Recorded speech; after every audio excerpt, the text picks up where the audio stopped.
horumarka dalku waxa uu ku jiraa qoyska oo hagaaga. Hagaaga qoyskuna waxa uu ku jiraa lamaanaha oo aqoonta qoyska yeesha. Haddii ay lamaanuhu aqoonta qoyska yeeshaan, waxa ay soo saarayaan ubad tayo leh oo si wanaagsan loo barbaariyay oo kaalin kasta oo ay nolosha ka galaan sida ay tahay uga soo baxa, dabeetana horseeda horumarka dalka.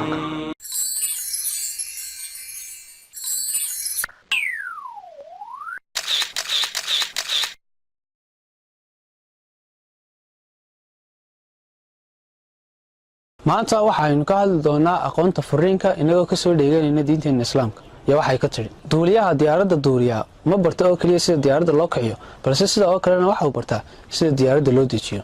nolosha qoyskuna waa la mid. qofku ma aha inuu barto sida la isku guursado, sida jacaylada loo kobciyo, sida khilaafaadka loo xaliyo, sida loo dejiyo miisaaniyadka guriga iyo wixii la midka ah. sidoo kale waa inuu bartaa furiinka, waxyaabaha sababa siduu furiinku u dhaco, ereyada furiinka iyo wixii la midka ah. nolosha qoysku ma aha farxad iyo reereyn iyo khilaaf la'aan joogta. nolosha qoysku mararka qaarkood waxa ay keensataa furiin. sidaa daraadeed lamaanaha waxa la gudboonay marka horeba aqoon u yeeshaan furiinku waxa uu yahay waxyaabaha sababa furiinka iyo sida uu furiinku u dhaco intaba. furiinku waa furitaan la furayo dabarka ka dhexeeya lamaanaha, halka uu guurku ka yahay cagsigeeda oo ah xiritaanka la isku xidhayo xadhkaha lamaanaha si uu dabarkooda u adkaado. haddaba diinteena islaamku waxa ay nacsiisay furiinka sida ugu adag. nabigu wuxuu yidhi sallallahu calayhi wasallam xadiisu micnihiisu ahaa xalaasha uu ilaahay ugu neceb yahay waa furiinka. sidoo kale nabigu wuxuu yidhi sallallahu calayhi wasallam xadiis kale oo micnihiisu ahaa haddii ay gabadhu ninkeeda ka dalbato furiin sabab la'aan weligeedii alleeyaheed ma urinayso jannada. sidoo kale nabigu wuxuu yidhi xadiis kale oo micnihiisu ahaa ilaahay waa uu nacdalay ama waa uu nacdalan yahay qofka u guursada dumar badan si uu u furo. iyadoo oo furiinka haddana arrin sidaa loo adkeeyey oo xagga ilaahay ay tahay waxyaabaha xalaasha ee ugu neceb yahay ayaa haddana waxaa laynoo baneeyey furiin. sababta laynagu baneeyeyna waxa weeye sababo culculus oo ay ka maarmi weydeen in la kala tago. looma baneyn furiinka in ay wiilkaiyo gabadhu marka tusaale ahaan ay gabadhu cuntada hore u keeni weyday oo ninku iska idhahdo waan ku furay, ama uu ninku iska idhaahdo uun cuntadii ayaa milixda igu badisay, ama inay gabadhu iska tidhaahdo uun ninkan waa nin khuuro badan habeenkii, amaba inay tidhaahdo biilkii ayuu igu yareeyey, amaba in ay tidhaahdo ninkanu waxa uu soo iibin waayay alaab ama diracaan ka dalbaday oo aan ku tegay aroos, sidaa daraadeed ninkan waa in warqadda laga qaada. furiinka waxaa loo jideeyey waayo waxa ay xal u noqotay mushkiladii oo waxaa loo waayay xal kale. deetana waxaa la yidhi xalka u dambeeya ee aynu mushkilad u raadin karnaa waa inay noqotaa furiin. sida la mid ah sida uu dhakhtarku uu lugta u jaro qofka markay caafimaadkiisa ku xidhan tahay inbuu furiinkuna la mid yahay. haddaba furiinka laftiisu ma aha mushkilad, balse waxa weeyaan xalka u dambaysa ee loogu talagalay in lagu xaliyo mushkiladda. haddaba haddii la idhaaho yaan la isfurin oo lamaanuhu yaanay kala tegin, taa waxaa ka dhalanaysa in la dulmiyo mid ka mid a labada dhinac, deetana ay nolosha qoyska noqoto nolosha kala dhantaalan. way jireen wadamo fara badan oo xaaraantinimeeyey furiinka, balse markii dambe waxa ay dinta ku kaliftay in ay furiinka jideeyaan. inagana 14 qarni ka hor ayaa diinteena islaamku waxa ay inoo jideysay furiinka. iminkii haatan waxa aynu gudageli doonaa aqoonta furiinka. aynu ku bilowno ereyada furiinka. ereyada furiinku waxay u qaybsamaan laba qaybood. waa laba qaybood oo ay tahay inay raggu aqoon u yeeshaan, waayo ilaahay iyaga ayuu mas-uuliyadda furiinka u dhiibay. labada qaybood waxay kala yihiin furiin ay ereyadiisu si toosa uga cad yihiin furiinka iyo furiin aanay ereyadiisu si toosa uga caddayn furiinka. qaybta koowaad waxay noqonaysaa tusaale ahaan iyadoo ninku si toosa gabadha ugu idhaaho waan ku furay, ereyadu way ku cad yihiin furiinka.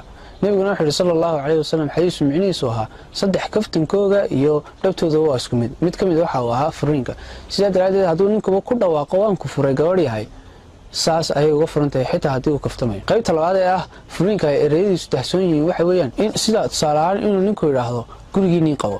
ninku inuu idhahdo gurigii nin qabo laba micnoba waa yeelan kartaa. micnaha koowaad waxa weeyaan inuu uga jeedo orad gurigii nin qabo waad ii cadhaysantay imika ama anaa cadhaysan xaaladdeedii ha degtay, amaba inuu uga jeedo waan ku furin. taasuna waxa ay ku xidhan tahay niyadda qofka. niyadda qofkana isaga iyo ilaahay ayaa is og. sidaa daraadeed qofka niyaddiisa haddii ay uga jeedo waan ku furay gabadhu saasay uga furma. haddii aynu ku xigsiino tiirarka furiinka, sida ay salaaduba u leedahay tiirar, uu soonku u leeyahay tiirar, uu xajkuna u leeyahay tiirar ay ku taagan tahay, ayaa furiinkuna waxa uu leeyahay tiir uu ku taagan yahay.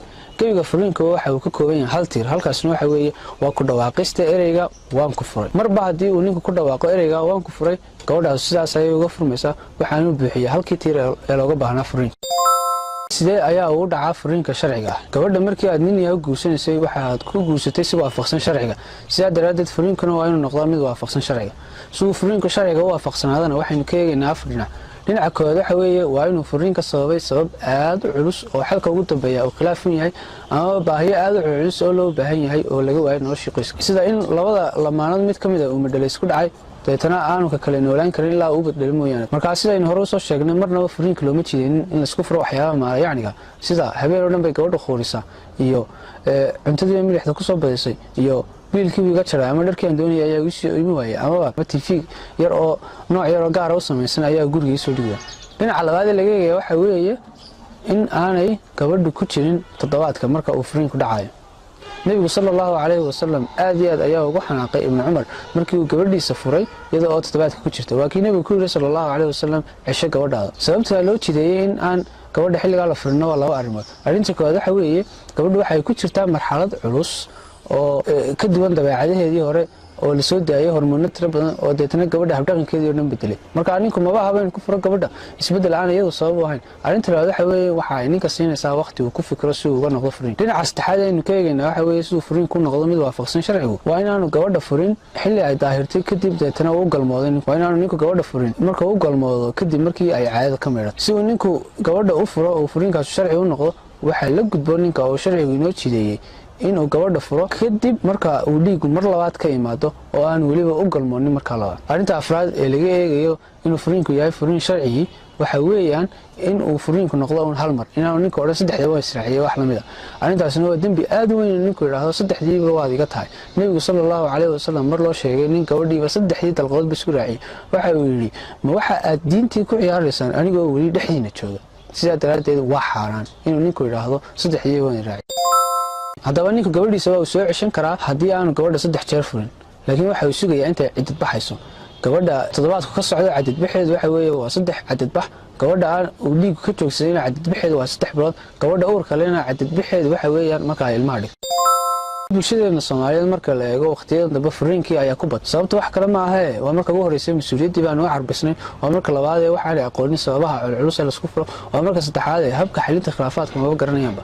deetantaas waxay abuurtay inuu khilaaf badan ka dhex dhaco nolosha qoyska. maxkamadda degmada ee ku taala magaalada Hargeysa waxa soo galay 1600 oo keys oo furiin ah. waa maxkamadda degmada oo kaliya haddii lagu daro meelaha kale nootayada ah, nootayooyinka ama masaajidada ama meelaha ay culimadu fadhiisto inta way ka badan yihiin inta furiin ah ee haddii furiinku batana micnaheedu waxa weeye bulshadaasu waa ay burburaysaa waayo waxa la burburiyay saaskii qoyska iyo saaskii nolosha oo ah qoyska. dalku waa uu burburaya deetana dalka noocaas wuxuu noqonayaa dal dhinac walba fadhiidka. haddaba si aanu furiino dhicin lamaanaha waxa la gudboon marka ugu horeysa inay isku soo carbiyaan mas'uuliyadda nolosha qoyska, deetana ay aqoon u yeeshaan shaqooyinka tirada badan ee ka dhex dhaca nolosha qoyska ay ka mid tahay hababka loo dejiyo loo xaliyo khilaafaadka. sidoo kalena ay ka mid tahay furiinka in aqoon loo yeesho waxyaabaha sababa sida sharciyeysan ee furiinka u dhaco iyo waxa la midka ah.